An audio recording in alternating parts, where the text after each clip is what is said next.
आज हम ऐसे कुछ इन मुद्दों पे बात करेंगे जिन्होंने शख्सियत को ही नहीं बल्कि एक बहुत बड़े पैमाने पे इंसानियत को सलामी दी है।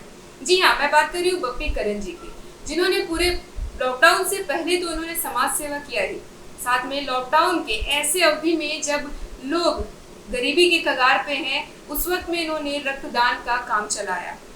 बहुत सारे संगठनों ने इस काम को बंद कर दिया इस भय से कि अब रक्त कहाँ से लाएंगे। लोग सिमट से गए अपने एक कोने में, लेकिन इन्होंने उस काम को शुरू रखा। जी हाँ, आइए बात करते हैं बप्पी करण जी से। आपका बहुत बहुत स्वागत है P3 न्यूज़ झारखंड में। सर, आपसे मैं बात करना चाहूँगी, जैसा कि मैं खास करके मैंने इस चीज़ को बहुत ही गहराई से देखा है कि आप रक्तदान का जो काम कर रहे थे पूरे कोरोना काल में भी कर रहे थे।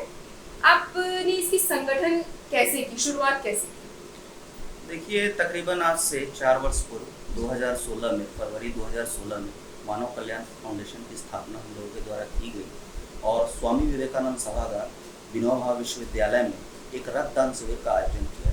उस समय हम लोगों ने तकरीबन 51 यूनिट ब्लड हम लोगों ने संग्रहित किया और उसके बाद यह देखा गया कि काफ़ी फ़ोन कॉल्स आने लगे कि भाई साहब, हमें वहाँ पर 1 यूनिट रक्त की ज़रूरत है। तो कभी सदर अस्पताल से आ रहे हैं, तो कभी दूर दराज ग्रामीण इलाके से आ रहे हैं कि हमें रक्त की ज़रूरत है।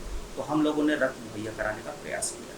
यह कार्य दिन प्रतिदिन चलता रहा और तीव्र गति से चलता रहा। फिर हम लोगों ने पुनः रक्तदान शिविर लगातार आयोजित करते रहे। अभी हाल फिलहाल में ही हम लोगों ने 2019 में ही अनाथा कॉलेज में फिर एक बड़े पैमाने पर रक्तदान शिविर का आयोजन किया गया, जिसमें करीब 75 यूनिट्स ब्लड एकत्रित किया गया। आपके मैं पर्सनल लाइफ में पूछना चाहूँगी, आपकी शुरुआत कैसे हुई, लाइफ करियर शुरू कैसे हुआ?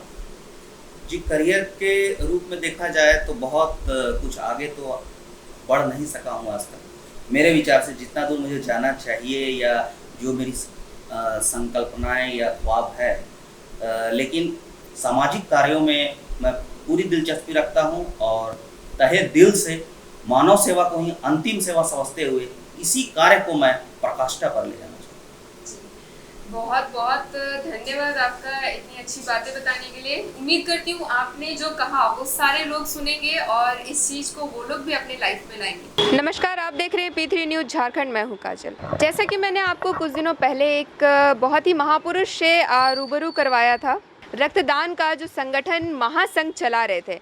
अब हम रांची में मौजूद है और इस जगह पे आपको मिलवाएंगे किसी ऐसे खास इंसान से जो खुद भी रक्तदान कर चुके हैं और साथ ही अन्य लोगों तक रक्त की सहायता पहुंचाते हैं। आइए इनकी जुबानी सुनिए इन्हीं की कहानी। जी सर, आपका नाम क्या हुआ? मेरा नाम नदीम खान हुआ। लहू बोलेगा ऑर्गेनाइजेशन हम लोग चलाते हैं। क्या क्या कार्य करता है ये आपका लहू बोलेगा? देखिए, ये अभी तक जो है वो ब्लड से रिलेटेड काम करता है। ब्लड से रिलेटेड मतलब ये कि लोगों को ब्लड मुहैया कराना, वो किसी भी कोने से आए, झारखंड के, रांची के या दूसरे राज्यों से भी आता है, तो उसको हम लोग निःशुल्क ब्लड जो है उपलब्ध कराते हैं, कहीं से भी हो, किसी भी हॉस्पिटल के लिए। ये लहू बोलेगा की शुरुआत कैसे हुई थी?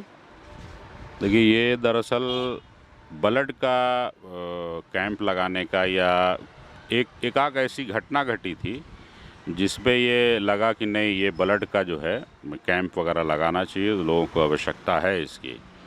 आज से 15 साल पहले जो है इसकी जस्ट शुरुआत हुआ और ऑर्गेनाइजेशन हम लोग डेवलप किए, चूँकि ऐसी ज़रूरत लग रही थी कि हेल्थ पर, ब्लड पर जो है वो ज़रूरत है, तो स्पेसिफिक करके हम लोगों ने आज से 2.5 साल कबल पहले लहू बोलेगा ऑर्गेनाइजेशन जो है वो बनाया और इसका कई लोगों ने मिल करके इसको सींच करके शुरुआत किया था। पर्पस यही था कि लोगों की ज़रूरत के लिए हमें दौड़ना है, लोगों की ज़रूरत को पूरा करना है। जब हम मोहल्ले टोले में घूमते हैं, स्लम बस्तियों में घूमते हैं, शहर के और बाहर के और ज़िले के जब लोग आते हैं, तो फिर वो तकलीफ़ पीड़ा जो झेलते हैं, उस तकलीफ़ पीड़ा की मदद करने के लिए हम लोगों ने ये ब्लड का काम शुरू किया और इसका नाम भी अपने आप में बड़ा चौंकाने वाला है, लहू बोलेगा। झारखंड के शहीदों के नाम पर योजना बनाई कि उनके जो है याद में एक ब्लड डोनेशन का कैंप किया जाए। तो उसका शीर्षक ही हम लोगों ने रखा था लहू बोलेगा। दूसरा, ये सबसे पॉपुलर होने का मेन वजह जो हुआ है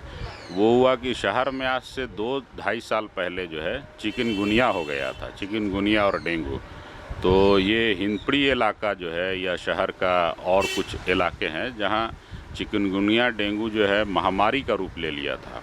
टेस्ट होने के बाद क्लियर हुआ कि ऐसा है और पूरे शहर भर में जो है वो प्रचारित हुआ। कई जगह सरकार के माध्यम से, सदर अस्पताल के माध्यम से, रिम्स के माध्यम से कैंप लगा और कैंप में लोगों का टेस्ट हुआ, दवाई दी गई, घूम घूम करके ये काम किया गया। उसके बाद से ही ये पॉपुलर होने लगा और उसके बाद फिर जो है हम लोगों ने सिर्फ़ और सिर्फ केंद्रित किया है अभी तक ब्लड पर। इस कोरोना काल के दरमियान में भी हम लोग लगभग 3 कैंप जो है करवा चुके हैं।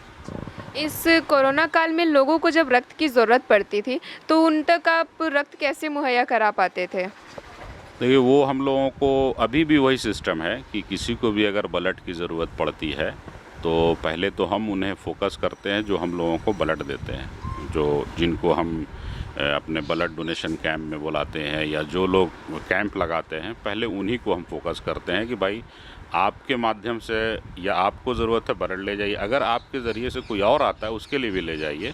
उसके साथ साथ रांची समेत अन्य ज़िलों में भी अगर ब्लड की ज़रूरत पड़ती है किसी के ज़रिए से, अपने आए, डायरेक्ट आए या किसी के जोड़ते हुए आए, तो उन लोगों को हम लोग जो है जो संपर्क के लोग हैं उसको फ़ोन करते हैं, वो मेरे पास फ़ोन आता है या फिर जिन लोग हमारे संपर्क के मतलब जो संगठन के साथी हैं उनके पास आता है और वो फिर हम लोग व्हाट्सएप से संबंधित जगह पर भेज देते हैं और वहाँ से उसको रिक्वायरमेंट हम लोग फुलफ़िल करते हैं ब्लड देने का और दिलाने का काम। जैसा कि अभी आप लोगों ने सुना, नदीम खान जी ने अपनी सारी कहानी बयां की, कैसे उनकी शुरुआत हुई। लोगों तक मुहैया करा पाना रक्तदान काफ़ी बड़ा काम है। लोग सिर्फ कह देने से रक्तदान नहीं हो जाता है। इन्होंने वो चीज़ करके दिखाया, अपने व्हाट्सएप ग्रुप के थ्रू, अपने लोगों के थ्रू, पहचान के थ्रू अपने रक्त का सहायता पहुँचाया। तो ऐसी रोचक खबरों को देखने के लिए जुड़े रहिए P3 न्यूज़ झारखंड के साथ। पूजा के साथ मैं काजल, नमस्कार।